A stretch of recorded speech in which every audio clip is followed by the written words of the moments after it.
Hi everyone, welcome back to the channel. This is what I'm going to talk through today, and most of you are probably going to know exactly what this is. It's probably one of the most recognizable, iconic pistols in the entire world. This is Airsoft. This is not a real Desert Eagle, which is what this thing is, but I really love this thing. So I thought today I'm going to go through this and I am going to talk about what I like about it, what I don't like about it, some of the features that actually are prevalent on this replica, and some of the things you might want to look out for if you're actually thinking about getting one. So as I said, this is a Desert Eagle. It is by Tokyo Marui, so probably my favorite airsoft manufacturer, the kind of original OG people that kind of created a lot of the bases that now, you know, these airsoft guns are based on. Bases that they're based on doesn't really make a huge amount of sense. But this is the licensed, which is quite rare for Tokyo Marui. They like to do things without licenses. This is licensed, which is why they actually are available in the US. You can get them, which means they're not as hard to kind of get through customs, do shipping, pay for all that extra stuff. So it is licensed, and it is a really interesting piece of kit that I think everyone either loves it or hates it. It's kind of like the Cybertruck, was what I was just thinking of the airsoft pistol world. I don't know if you agree or not, and I'd love to know, guys, down below in the comments, if you like this thing, if you don't like this thing, if you have one, if you would buy one, because I don't know, I love it. I think it's pretty cool. I think because it's so different and it's so big. I don't know. I think it's something that I would feel most people would say I'll have that in my collection rather than I won't. So this is based on a Magnum Research pistol that was produced by Israel, IMI in Israel in 1984. It's renowned as one of the largest pistol handguns in the entire world. It fires 50 caliber. So really, it's kind of firing the caliber that a massive sniper rifle would fire in a pistol format. So the real steel version of this, the recoil on it is mental. If you want to see, go and watch other YouTube videos, you'll see people trying to hold on to this thing as they fire it, and it's kind of like a hand cannon. So I think it's different. It's obviously not going to give you that same recoil in an airsoft format, but this one they have called their hard kick model. And what is quite weird is, again, Tokyo Marui like to not make things in metal. Well, they do, but not necessarily pistols. So this actually is full polymer. That is not a metal handgun that you would get normally, which you can get from companies like WE, etc. And I've actually had a WE gold tiger stripe version of this, which I didn't buy. I got it in a mystery box. You can probably go back and watch that video. But I tried both of them, I compared both of them, and I actually way prefer this. It is polymer, so it's not as realistic, but I think the performance is way better.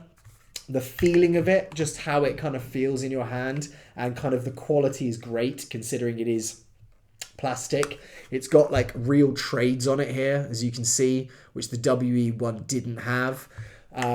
So I prefer this a lot. It's got the Magnum Research.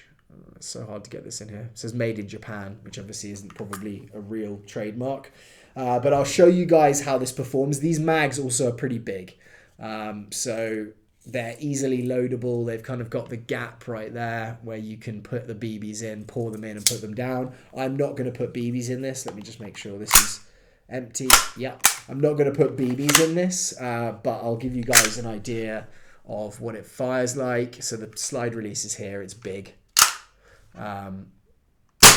So as you can see, it's got a really big travel on the actual bolt, and I'll show you what it fires like.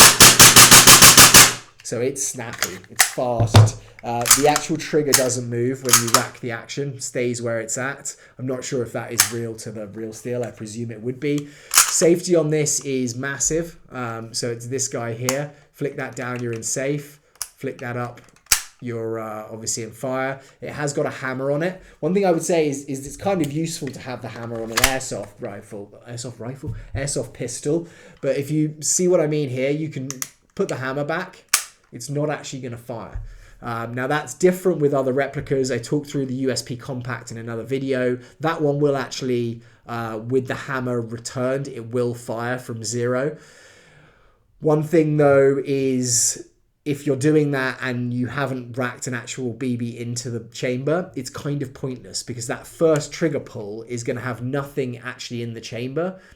So it's not going to fire, it's going to dry fire instead of actually firing something. So that's something to bear in mind. It's got adjustable hop up, and I think this is really clever. So you can shift this down and you can see the hop dial there. You can actually get the little click so you can make quite an informed kind of adjustment to that. I don't really like the iron sights on this because they have no markings on them and you can't really see, you know, if you're using them, it is pretty hard just to kind of line it up. You're just trying to create basically like a black wall with that front thing sitting in the gap. Front sight sitting in the gap. So it's hard kicking. It actually is pretty like snappy, like a crisp kind of feeling to when it fires. Obviously, you've got the safety. You've got a single action trigger.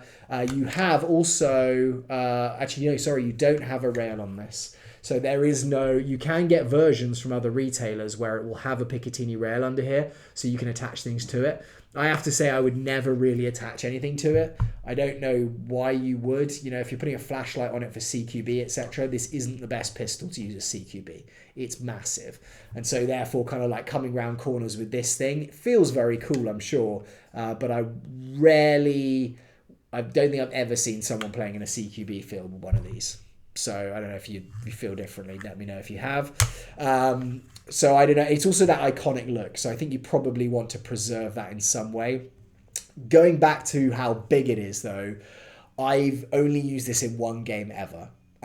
So actually it does have a rail on top here, I think. I might be right or I might be wrong there. But it looks almost like you could put a red dot on here with a Picatinny rail through there. That might be a really dumb thing to say, but as I said, there's no rail on it. That caught my eye. So again, guys, if you are more educated than me on the Desert Eagle, which I'm sure you will be, then let me know there as well. Okay, so it's big. And trying to carry this, I've actually got a Kydex holster, which I can put this into, but it's heavy and it's big. And so if you're running with this thing, it's flapping around. I think almost if you're using it as like a fun showpiece, you know, try and get kills and get some video or some content with it, it's cool. But actually having this as a secondary in most situations is not exactly practical, let's say. So that's probably about it from me, guys, on this one. As I said, I really like it. I don't necessarily like it for gameplay. I like it to have it in my collection. I like having something that's different. I like having something that's iconic. And I don't know if you guys agree, but I'd love to know. Anyway, that is my overview and thoughts on the Tokyo Marui Desert Eagle hard kick for $179. Yeah, that's right, $179. It's slightly more expensive than some pistols, but I would say if you want a Desert Eagle, it's not a crazy amount to pay. It is plastic, but it's not a crazy amount to pay. And it is Tokyo Marui, so the performance on this thing is good. All right, guys, have a great day wherever you are. Hope you're good, and I will see you all in the next video. Goodbye.